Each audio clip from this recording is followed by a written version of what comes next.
Hi hi friends, നമുക്ക് ഇഡ്ഡലി കൊണ്ടൊരു snacks ഉണ്ടാക്കിയാലോ? രാവിലെ ബാക്കി വരുന്ന ഇഡ്ഡലി കളയണ്ട.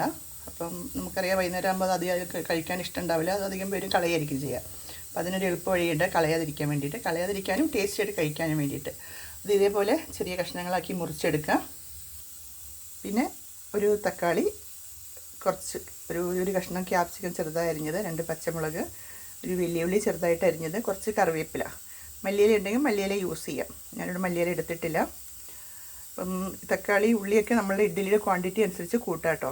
അപ്പം ഞാനൊരു 3-4 ഇഡ്ഡലി എടുത്തിട്ടുള്ളൂ, അപ്പം അതിനനുസരിച്ച് എടുത്തിട്ടുള്ളൂ കേട്ടോ. ഇനി നമുക്ക് പാൻ അടുപ്പത്ത് വെച്ചിട്ട് അതിൽ ഓയിൽ ഒഴിക്കാം. ഓയിലോ ഗീയോ എന്ത് വേണമെങ്കിലും ഒഴിക്കാം. അപ്പം ഞാൻ സൺഫ്ലവർ ഓയിലാണ് ഒഴിക്കുന്നത്. അതിലിട്ട് കടുക് പൊട്ടിക്കണം. കടുക് പൊട്ടിയതിന് ശേഷം നമ്മളുടെ ഉള്ളിയും തക്കാളി അരിഞ്ഞ് വെച്ചത് അതിലേക്ക് ചേർത്ത് കൊടുക്കാം. അതിലേക്ക് ഉള്ളിയും തക്കാളി ഇട്ട് കൊടുത്തു. ഇത് നന്നായിട്ടൊന്ന് ഇളക്കിയിട്ട് അത്യാവശ്യം നന്നായിട്ടൊന്ന് വെന്ത് വരട്ടെ കേട്ടോ. ഒരുപാട് വേവണ്ട, ഒരു മീഡിയം ലെവലിൽ വെന്ത് വരട്ടെ. പിന്നെ നമുക്ക് ആവശ്യത്തിനുള്ള ഉപ്പ് ചേർക്കാം. ഇതിൽ നമ്മൾ ഉപ്പ് ചേർത്തിട്ട് ഉണ്ടാക്കിയെടുക്കുന്നത്. അപ്പോൾ നമ്മൾ ഈ ഉള്ളിക്കും തക്കാളിക്കൊക്കെ ആവശ്യത്തിനുള്ള ഉപ്പ് ചേർത്താൽ മതി.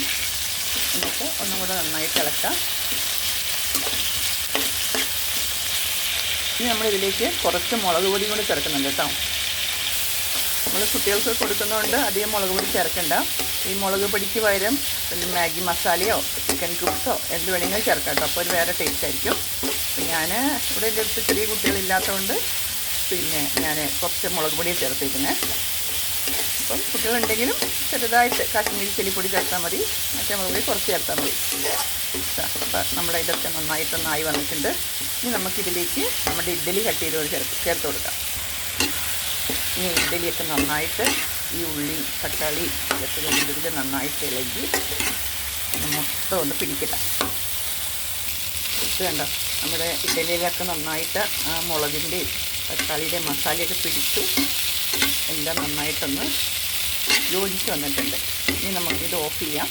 ഇത് വേറെ ഒന്നുമില്ല, ഇനി നമുക്കിത് കഴിക്കാം. അടിപൊളിയാണ്, പെട്ടെന്ന് ഉണ്ടാക്കാം. കുട്ടികൾക്കൊക്കെ വൈകുന്നേരം സ്കൂളുകൾ വിട്ട് വരുമ്പോൾ സ്നാക്സായിട്ട് കൊടുക്കാം. കുട്ടികൾക്ക് മാത്രമല്ല വലിയവർക്കും കഴിക്കാം. അപ്പോൾ എല്ലാവരും ഒന്ന് ട്രൈ ചെയ്ത് നോക്കണേ. ഇഷ്ടമായാൽ ലൈക്കും കമൻറ്റും സബും ചെയ്യാൻ മറക്കരുത് കേട്ടോ. Okay, bye bye.